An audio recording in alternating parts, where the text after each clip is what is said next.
après ce suspense, hein, on pourra finalement vraiment les faire. Donc, vous restez à deux et vous faites plusieurs fois l'agression pas devant, l'agression pas derrière, avec l'enchaînement. Comme ça, on peut un peu souffler. Hein.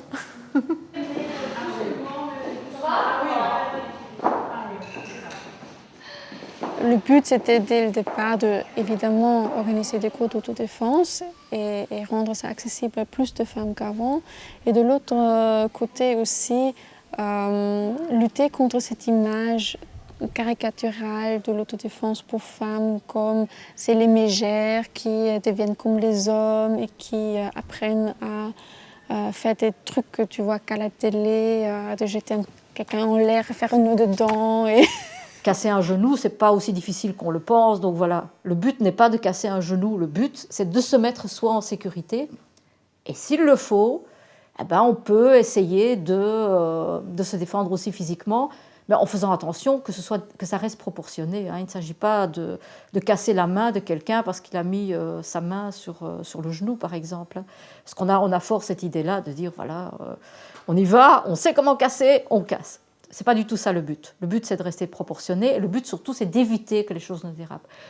Et là, c'est une démarche que j'ai trouvée intéressante, mais c'est tout un chemin que moi, j'ai dû faire dans ma tête. Tout dégonfler et puis après laisser le corps se regonfler. Est-ce que vous sentez que quand on bâille, la gorge est très ouverte ici? Vous sentez cette ouverture de gorge? Les oreilles qui décompressent? Ok. Mais c'est bien parce que ça détend, donc c'est bien pour se préparer à un exercice de bâiller un petit peu. Au début du cours, on a une discussion sur qu'est-ce que c'est vraiment les violences faites aux femmes. Et pour ça, voilà, ce sont elles en fait, qui disent qu'est-ce que c'est pour elles la violence, quelles sont les formes de violence qu'elles rencontrent tous les jours, vraiment dans leur vie de tous les jours, donc le plus souvent dans des relations habituelles ou des relations avec des personnes dans les espaces publics ou au travail. Vous pouvez commencer par juste faire les 3 mouvements et puis quand tu vois qu'elle a les 3 mouvements, après vous faites distance et puis la transgression de limite, d'accord? Mais d'abord apprendre les 3 mouvements. D'accord. Se préparer. Qui commence toi ou moi? C'est toi, moi, c'est toujours l'agresseur. Tu es l'agresseur. Il faut toujours pratiquer. C'est mieux. Alors je viens par là. C'est pas évident de faire ça et de faire ça. Toujours c'est interdit. Et parfois c'est la femme qui a pris ça dans sa culture, dans sa éducation, d'interdit. Et pourtant on ne fait pas des choses de mal, on ne fait pas des choses qui sont hors quoi. C'est pour cela, moi, je trouve c'est bien qu'on sort de ces idées noires, quoi, des arrière-pensées, et on pratique ce qu'on veut le faire. Tu essayes la distance, regarde si c'est la bonne. Voilà, plus haut. Ici, elle aura besoin d'un petit peu plus de résistance, tu dois venir plus près, et tu mets ton bras comme ça, regarde. Tu vois derrière, comme pour le coup du cubitus. Comme ça, voilà. Ok. Oui. Super. C'est chouette, hein? Est-ce que c'était le bon endroit? C'était bien? Ok. Tu veux le faire encore? On se défend tout le temps. Dans le tram, chez soi, à la maison, avec sa famille. Ici, quand on vient ici, je suis bénévole ici, mais on a tout le temps besoin de s'affirmer,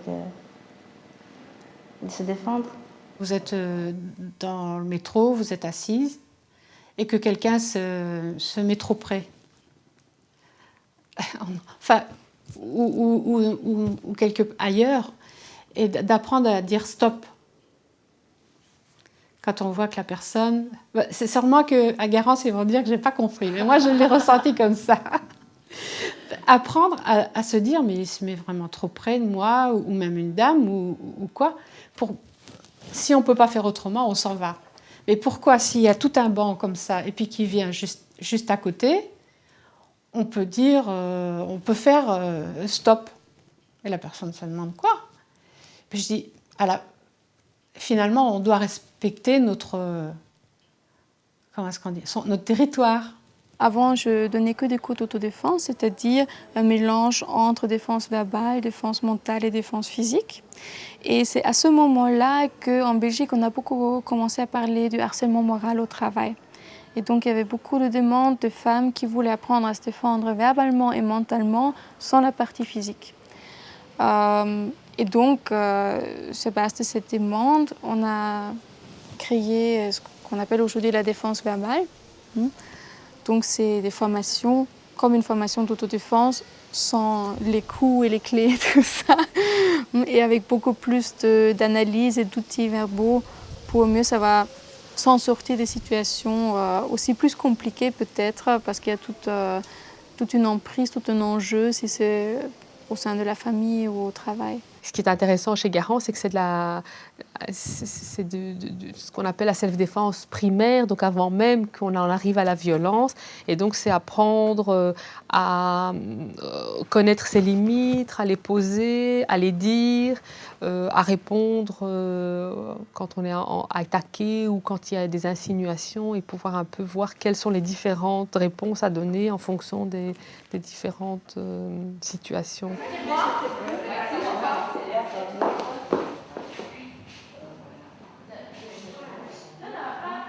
Donc, protection comme une jambe, descend sur le genou, de la manière que le genou est près du pied de l'agresseur, ça veut dire qu'en fait, on doit partir en oblique, pas juste droit derrière, sinon on lui rentre dedans. En 2006, on a commencé une formation de formatrice à laquelle on participait 8 participantes.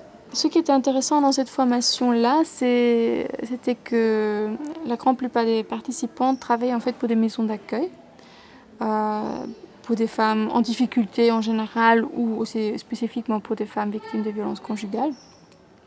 Et donc ça nous a quand même fait réfléchir aussi sur d'autres approches ou sur comment adapter nos formations d'autodéfense à ce public-là. J'ai rencontré Garance à l'occasion d'une recherche de documentation et d'initiative en matière de prévention des violences au sein du couple. Et j'étais très intéressé par la brochure Échappée belle. C'était un guide de sécurité qui s'appelait Échappée belle.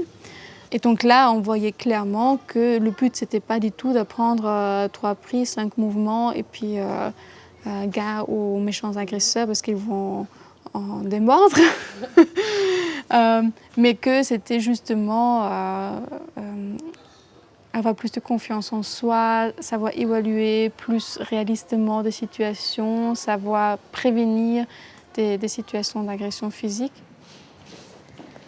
Ce truc-là.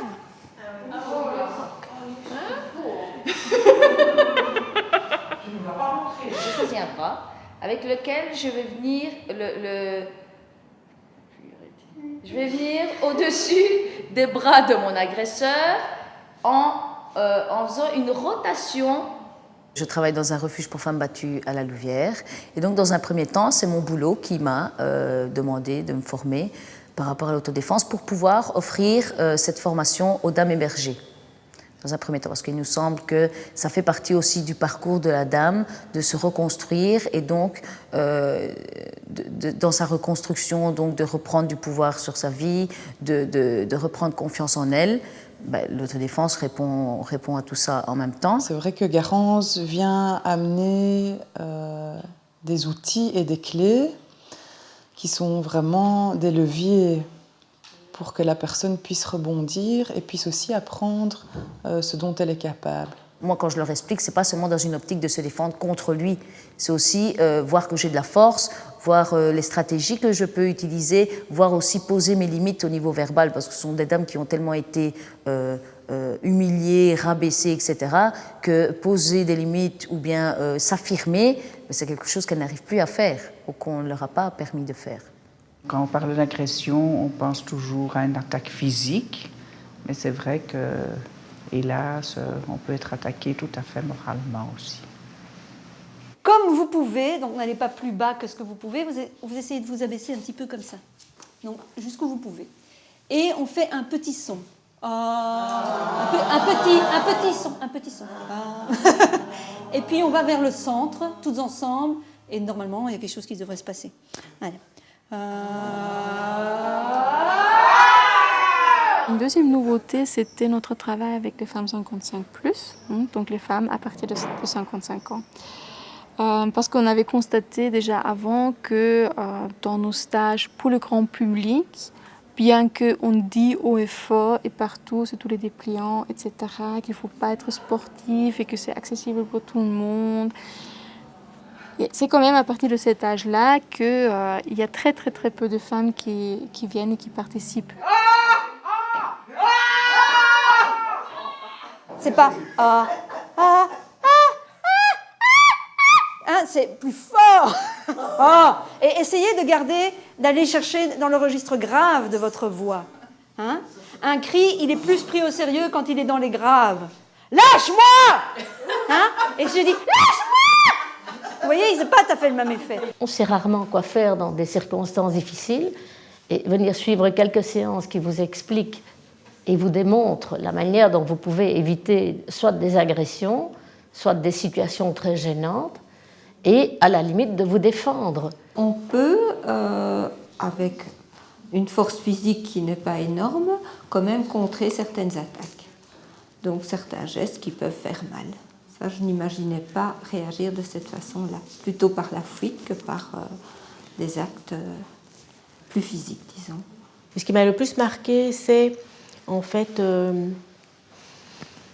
les signes avant-coureurs que l'inconscient entend, mais qu'on dénigre, on se dit mais non, ça n'est pas possible, etc. Et je pars vraiment d'ici maintenant avec cette conviction qu'il faut écouter ces messages inconscients, qu'ils signifient quelque chose et qu'il ne faut pas se dire ce n'est pas grave, quoi. Je trouve que les gens sont fort déconnectés de ce qu'ils vivent dans leur corps et je trouve que Garance vient apporter ça aussi.